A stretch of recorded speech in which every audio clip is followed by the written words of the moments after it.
പ്രായത്തിലുള്ള കുട്ടികൾക്ക് നല്ല ദേഷ്യം. അതിൻ്റെ വീഡിയോസ് ഞാൻ ഇൻസ്റ്റഗ്രാമിൽ ചെയ്തിട്ടുണ്ട്. ഞാൻ ഇൻസ്റ്റഗ്രാം ഐ ഡി തരാം. ഞാനും കുറച്ചൊരു ന്യൂ ജനറേഷനായി മാറിക്കൊണ്ടിരിക്കണം. അപ്പം നമ്മളും കാരണം ഇൻസ്റ്റഗ്രാമിലാണ് ഇപ്പോൾ ഏറ്റവും കൂടുതൽ കുട്ടികളുള്ളത്. അപ്പം ഞാനിപ്പോൾ ഇൻസ്റ്റഗ്രാമിലും യൂട്യൂബിലൊക്കെ വീഡിയോസ് ചെയ്യുകയാണെങ്കിൽ കണ്ടക്ട് ഡിസോർഡർ എന്താ അറിയുമോ? നിയമങ്ങൾ അനുസരിക്കാത്ത കുട്ടികൾ, മുതിർന്നവരോട് ബഹുമാനം കാണിക്കാത്ത കുട്ടികൾ, സമൂഹത്തിൻ്റെ നിയമങ്ങൾ. ഒരു നാട്ടിലൊരു നിയമത്തിന് ചട്ടം ഉണ്ടാവുമല്ലോ. ഇപ്പോൾ ഹെൽമെറ്റ് വെക്കണം, അല്ലെങ്കിൽ സ്കൂളിൽ പോയി കഴിഞ്ഞാൽ അധ്യാപകനെ കണ്ടു കഴിഞ്ഞാൽ ഒന്ന് എണിച്ച് നിൽക്കണം, അല്ലെങ്കിൽ ഒരു റെസ്പെക്റ്റ് വേണം. ഈ അടുത്ത് തന്നെ ടീച്ചർ പറഞ്ഞു, ഇപ്പോഴും എൻ്റെ അധ്യാപകരെ കണ്ടു കഴിഞ്ഞാൽ നമ്മൾ എണിച്ച് നിൽക്കും, റോഡ് ക്രോസ് ചെയ്തൊന്ന് സംസാരിക്കും. ഇപ്പോഴത്തെ പല പിള്ളേർ 10ാം ക്ലാസ് പാസ്സായിട്ട് അടുത്ത വർഷം ടീച്ചർ വരുന്ന കണ്ടു കഴിഞ്ഞാൽ റോഡ് മാറിപ്പോകും. എന്തോ ടീച്ചർ ഇതിന് വരുന്നുണ്ടെങ്കിൽ അവർ വേഗം റോഡിൻ്റെ ഈ സൈഡിൽ ആ സൈഡിലേക്ക് ക്രോസ് ചെയ്ത് പോകും. അതാണ് നമ്മളൊക്കെ എങ്ങനെയാണ്, നമ്മളൊക്കെ അധ്യാപകരാണെങ്കിൽ നമ്മളിപ്പോഴും എണിച്ച് വെക്കില്ലേ? അതാണ് വ്യത്യാസം. സമൂഹ സംബന്ധമായ നിയമങ്ങൾ ഫോളോ ചെയ്യാതിരിക്കുക, മുതിർന്നോട് ബഹുമാനമില്ലാതിരിക്കുക, ദേഷ്യം,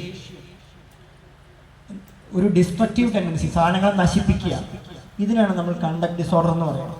ഇതിപ്പോൾ വളരെ കോമൺ ആണ് കേട്ടോ, വളരെ കോമൺ ആണ്. വ്യക്തിത്വ വൈകല്യം എന്ന് പറയും, പേഴ്സണാലിറ്റി ഡിസോർഡർ. നിങ്ങൾ ചിന്തിച്ചാൽ മതി, നിങ്ങളുടെ കുടുംബത്തിൽ പല കുട്ടികളും അങ്ങനെ ഉണ്ടാവും. പേഴ്സണാലിറ്റി ഡിസോർഡറുകൾ സമൂഹത്തിൽ വ്യാപകമായി പടരുകയാണ്. അപ്പോൾ നിങ്ങൾ ഓർത്ത് വയ്ക്കുക, കുട്ടികളിൽ വിഷാദരോഗം, ഉത്കണ്ഠ, വ്യക്തിത്വ വൈകല്യങ്ങൾ നന്നായിട്ടുണ്ട്. ഇനി ഞാൻ രണ്ടാമത് സംസാരിക്കാൻ പോകുന്നത്, ഞാൻ പറഞ്ഞല്ലോ 3 കഷ്ണമായി സംസാരിക്കാം. രണ്ടാമത് ഞാൻ സംസാരിക്കാൻ പോകുന്നത് സോഷ്യൽ മീഡിയയുടെ യൂസിനെ പറ്റിയിട്ടാണ്. ഈ സോഷ്യൽ മീഡിയ എന്ന് പറഞ്ഞൊരു ബിസിനസ്സാണ്. നിങ്ങൾ മനസ്സിലാക്കണം, ഒരു കടയിൽ പോയി കഴിഞ്ഞാൽ ഏതൊരു കടക്കാരൻ എന്താ ആഗ്രഹിക്കുക? ആ കടയിൽ പിന്നെയും വാങ്ങിക്കാൻ വരണമെന്നല്ലേ? ഇതേ സിദ്ധാന്തമാണ് സാഹിബ് ഉപയോഗിക്കുന്നത്. ഫേസ്ബുക്ക് ആയാലും ഇൻസ്റ്റഗ്രാം ആയാലും വാട്സാപ്പ് ആയാലും അവരതിന് ഉണ്ടാക്കിയിട്ടുള്ളത് നമ്മളത് പിന്നെയും ഉപയോഗിക്കാൻ വേണ്ടിയിട്ടാണ്. അപ്പോഴേ അവർക്ക് കച്ചവടം കിട്ടുള്ളൂ, അപ്പോഴേ അവരുടെ പരസ്യങ്ങൾ ചിലവാകുള്ളൂ. ഇത്രയുള്ള സംഭവം. അപ്പോൾ ഈ സോഷ്യൽ മീഡിയയിലെ അഡിക്ഷൻ വലിയൊരു പ്രശ്നമായി മാറുകയാണ്. അതെല്ലാ രീതിയിലും നമ്മൾ ബാധിച്ചേക്കാം. നമ്മൾ ക്ഷമ കുറഞ്ഞില്ലേ? ബഹുമാനപ്പെട്ട Arun sir Thiruvananthapuram medical college professor പറഞ്ഞ പോലെ ഇന്നത്തെ കാലത്ത് ടിക്കറ്റ് കിട്ടണമെന്നുണ്ടെങ്കിൽ ടിക്കറ്റിന് പോയി ക്യൂ നിൽക്കണ്ട. അമ്പലത്തിൽ പോകണമെന്നുണ്ടെങ്കിൽ അത് ഓൺലൈൻ ബുക്കിംഗ് ആണ്. ഭക്ഷണം വീട്ടിലേക്ക് കൊടുന്ന് വരും, അല്ലേ? ക്ഷമ തീരില്ല, ഒന്നിനും ക്ഷമല്ലാതെ ഓരോരോ റീല് കണ്ട് രാത്രി സമയം ചെലവഴിക്കുക. ശരിക്കും പറഞ്ഞ ഒരു മനുഷ്യൻ മിനിമം 6-7 മണിക്കൂർ ഉറങ്ങണം. പല ചെറുപ്പക്കാരും ഇപ്പോൾ ഇന്നലെ എൻ്റെ ഒരു പയ്യൻ്റെ അമ്മ പറഞ്ഞതാണ്, സാറിന് മരുന്ന് അവൻ കഴിക്കും, എൻ്റെ മരുന്ന് അവൻ കഴിക്കും. എത്ര മണിക്കാന്ന് പറയും? 12 മണിക്ക്. എന്നിട്ട് അവൻ കിടന്ന് ഉറങ്ങും. എത്ര മണിക്ക് എനിക്കാന്നറിയോ? അടുത്ത ദിവസം 12 മണിക്ക് ഉച്ചയ്ക്ക്. ഇതല്ല അതിൻ്റെ രീതി.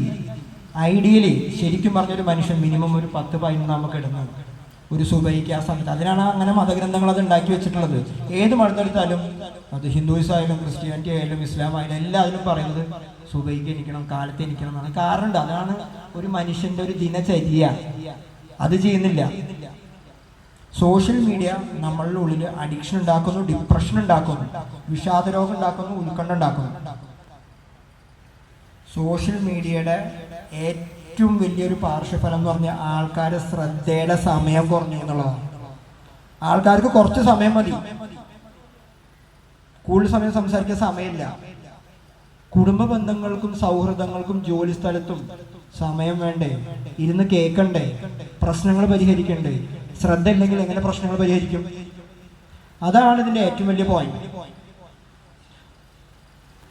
ഞാൻ പറയാനുണ്ടെങ്കിൽ ശരിക്കും പറഞ്ഞു കഴിഞ്ഞാൽ ആ ഒരു കോവിഡ് കാലഘട്ടമല്ലേ, ആ കോവിഡ് കാലഘട്ടത്ത് നമ്മളുടെ മക്കൾക്ക് കൊടുത്ത ഫോൺ ഉണ്ടല്ലോ, പിന്നെ തിരിച്ചു കിട്ടിയിട്ടില്ലല്ലോ, അല്ലേ? മക്കൾക്ക് കൊടുത്ത ഫോൺ പിന്നെ നമുക്ക് തിരിച്ചു കിട്ടിയിട്ടില്ല. നമ്മൾ പുതിയ ഫോൺ വാങ്ങിക്കുക ചെയ്തത്. അവിടുന്നാണ് ഇത് ഈ സ്ഥിതി ഇത്രയ്ക്ക് രൂക്ഷമായത്. അന്നത്തെ കാലഘട്ടത്ത് കുട്ടികളെ പഠിപ്പിക്കാൻ പലപ്പോഴും ഈ മൊബൈൽ ഫോണിൻ്റെ ആവശ്യം ഉണ്ടായിരുന്നു. ഈ മൊബൈൽ ഫോൺ അന്നൊരു ആവശ്യമായിരുന്നു, പിന്നെ ആ മൊബൈൽ ഫോൺ തിരിച്ചു കിട്ടിയില്ല. അതാണ് സോഷ്യൽ മീഡിയയുടെ. പണ്ട് ഈ ഗ്രാഫ് ഇങ്ങനെയാണ് പോകണ്ടായിരുന്നത്, ഇത് ഇങ്ങനെയായി ഒറ്റയടിക്കാണ് കയറിയത്. അതിന് കാരണം പോകില്ല. ഇനി ഇത് രണ്ടിൻ്റെയും കൂടെ ഉള്ള കോമ്പിനേഷൻ അന്തം കുട്ടികൾക്ക് ഉണ്ടാവുന്ന വിഷാദരോഗം, ഉത്കണ്ഠ, ഒറ്റപ്പെടൽ, വീട്ടിൽ നിന്നുള്ള അകൽച്ച, മലപ്പുറം പോലത്തെ ജില്ലയിലെ ഏറ്റവും വലിയ വേറെ പ്രശ്നം വെച്ചാൽ പലപ്പോഴും അച്ഛനമ്മമാരിൽ പലരും ഇവിടെ ഉണ്ടാവാറില്ല. അച്ഛനൊക്കെ ചിലപ്പോൾ പുറത്തായിരിക്കും, ഇപ്പോൾ പുറത്തായിരിക്കും. ഇതിൻ്റെ ഒപ്പം സോഷ്യൽ മീഡിയയും കൂടി ചേർന്ന് വന്നപ്പോൾ പിന്നെ ഞാനൊരു നഗ്ന സത്യം പറയട്ടെ, രാഷ്ട്രീയക്കാർ എന്ത് പറഞ്ഞു കഴിഞ്ഞാലും ഞാനിതിൽ വർക്ക് ചെയ്യുന്ന ആളായതുകൊണ്ട് പറയാം. നാട്ടിൽ എന്തൊക്കെ പറഞ്ഞാലും രാഷ്ട്രീയക്കാരറിയാതെ ഒന്നും നടക്കില്ല. ഞാനതിൻ്റെ രാഷ്ട്രീയത്തിക്കൊന്നും പോകുന്നില്ല. പക്ഷെ ഒരു കാര്യമുണ്ട്, പല രാഷ്ട്രീയ പ്രസ്ഥാനങ്ങളും ഇതിന് കണ്ണടയ്ക്കുന്നുണ്ട്. സപ്പോർട്ട് ചെയ്യുന്ന ഞാൻ പറഞ്ഞില്ല, കണ്ണടയ്ക്കുന്നുണ്ട്. നാട്ടിൽ ലഹരി സുലഭമായി കിട്ടുന്നുണ്ട്. പ്രത്യേകിച്ച് സ്കൂളിൻ്റെ പുറത്ത് നിങ്ങൾ ശ്രദ്ധിച്ചാൽ മതി, ഒരുപാട് പയ്യന്മാര് അല്ലെങ്കിൽ കുറച്ച് ചെറുപ്പക്കാരായാലും ശരി വണ്ടി ഓടിച്ച് ഇങ്ങനെ കറങ്ങി നടക്കുന്നുണ്ട്. എക്സൈസുകാർക്കും പോലീസുകാർക്കും എല്ലായിടത്തേക്കും എത്താൻ പറ്റില്ല. സുലഭമായിട്ട് ഡ്രഗ്സ് പോകുന്നുണ്ട്. നല്ല ലാഭമുള്ള ബിസിനസ്സാണ്, കാശുള്ള ബിസിനസ്സാണ്, കോടികളുടെ ബിസിനസ്സാണ്.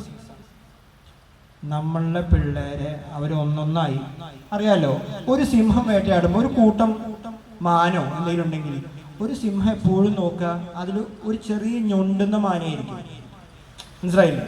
അല്ലെങ്കിൽ എന്തെങ്കിലും ഒരു പോരായ്മ, എന്തെങ്കിലും ഒരു ക്ഷീണിച്ചിരിക്കുന്ന ഒരു മൃഗത്തിനെയാണ് സിംഹം എപ്പോഴും നോക്കുക. ഇതുപോലെ തന്നെ ഡ്രഗ്സ് വിൽക്കുന്ന ആൾക്കാർ, ഋഷിരാജ് സിംഗ് സാർ പറഞ്ഞ പോലെ, ഞാൻ സാറിന് ബാക്കിയാ പറയാം, ഒരു ബാച്ചിൽ 2 ചെക്കന്മാരുണ്ടെങ്കിൽ അതിൽ ഒരു ചെക്കന് എന്തെങ്കിലും വിഷമമുണ്ടായിരിക്കും, സാമ്പത്തിക പ്രശ്നം ഉണ്ടായിരിക്കും, ചിലപ്പോൾ ഉപ്പ മരിച്ചതായിരിക്കും, അല്ലെങ്കിൽ ഉമ്മ പണിക്ക് പോകുന്നതായിരിക്കും.